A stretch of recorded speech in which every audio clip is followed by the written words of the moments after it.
Cuando son las 6 de la mañana con 45 minutos y me da mucho gusto que está aquí en la cabina Juan Hernández. Él es el Country Manager de Vanguard. Es pues el segundo fondo de gestor de activos más grande del mundo.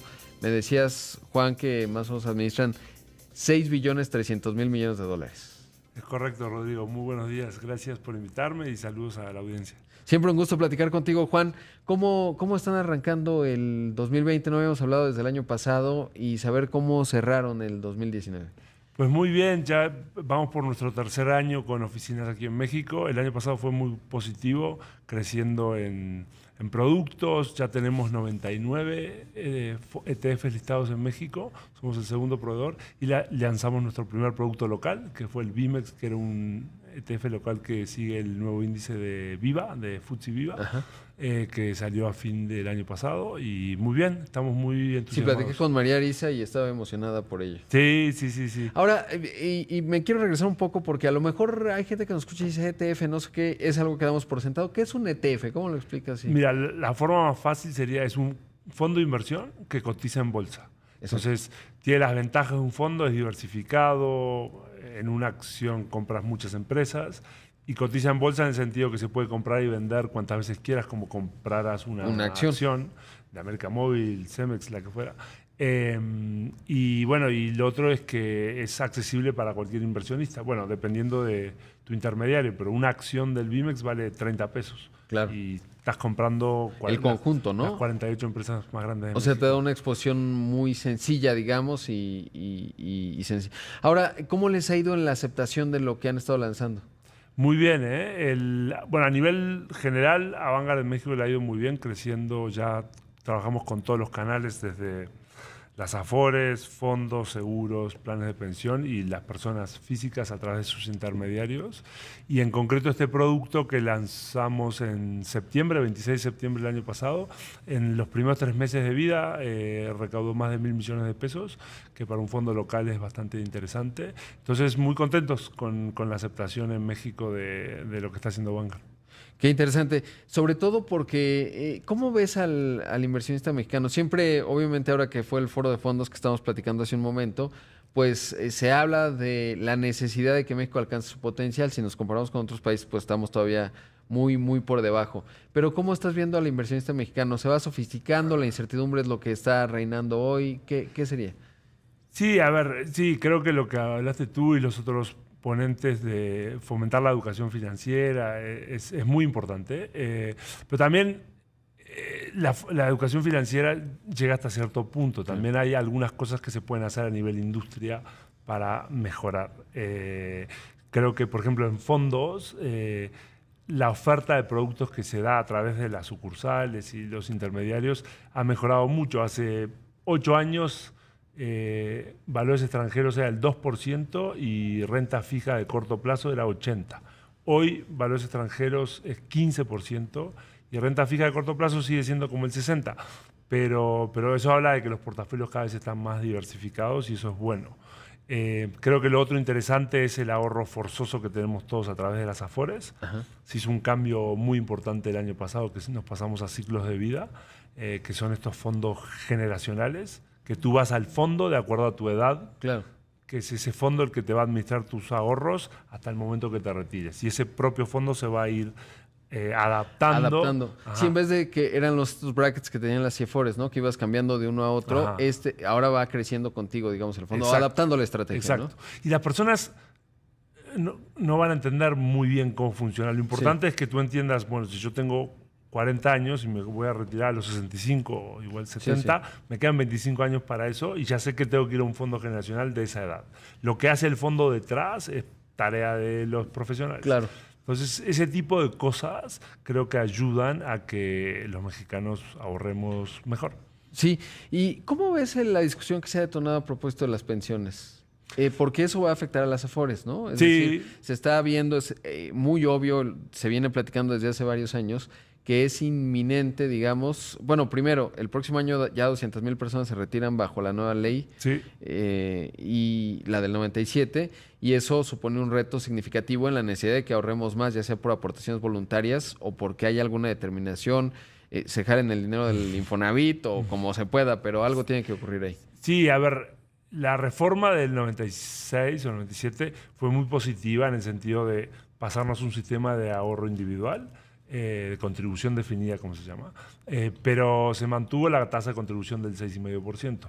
Es una de las tasas más bajas en los países de la OCDE o de, bueno, cualquier parámetro que utilicemos. Creo que lo que se va a discutir este año, y ya hay consenso de la industria, Hacienda y demás participantes, de que se necesita incrementar la contribución. No va a alcanzar el 6,5%, por más que las Afores, que lo han hecho muy bien, si miramos los últimos 20 años, los retornos que han dado han sido buenos, las comisiones han ido bajando, que eso también es bueno, pero el ahorro que aportamos es muy bajo. Entonces, de vuelta, vuelvo a lo de diseñar políticas. Por ejemplo, una cosa que se hizo en Estados Unidos, que es el diseño del plan, es, bueno, ¿qué tal si empezamos a incrementar la aportación todos los años un 1%, igual una parte del empleador y una parte del empleado, y eso, a menos que tú elijas salirte, se va a hacer así hasta llegar al 11-12%.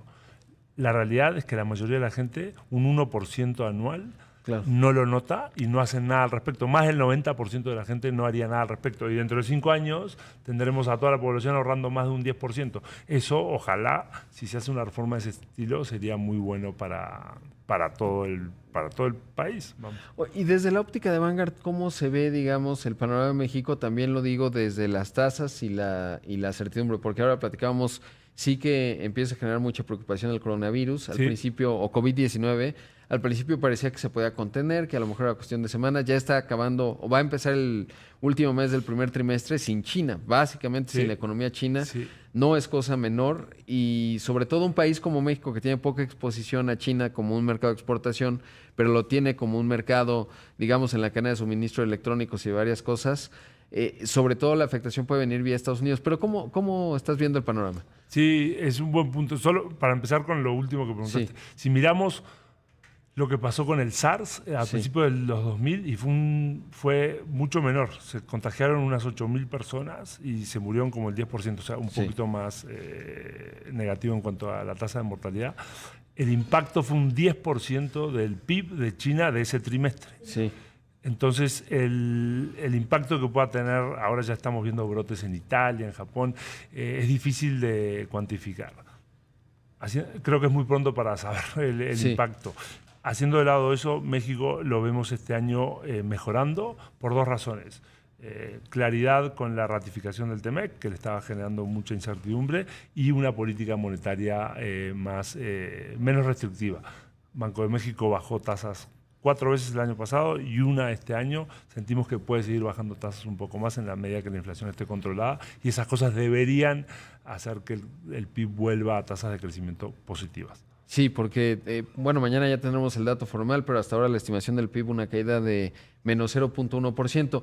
Ahora, ¿qué hay del otro lado? ¿Qué podríamos ver de las señales, digamos, que tanto se ha mencionado el gobierno federal en términos de la certeza de la inversión, ¿no? Porque eso también pesa. Al final te puede eclipsar incluso el TEMEC. A ver, creo que hasta ahora hemos tenido una política fiscal muy, no restrictiva, pero muy seria en tratar de tener un superávit fiscal primario. Creo que es necesario para este año incentivar la inversión privada, que no va a alcanzar solo con la inversión pública. Entonces sí, estamos al pendiente de nuevas medidas que den más certidumbre, más incentivos para que regrese a la inversión privada, que es fundamental. ¿Hay algo que preocupe en el tema fiscal? Porque ahora hablabas del superávit primario, que digamos es una piedra angular de cierta estabilidad de México, que mantiene a México como un país serio, digamos. Pero luego empieza a ver, por ejemplo, el fondo...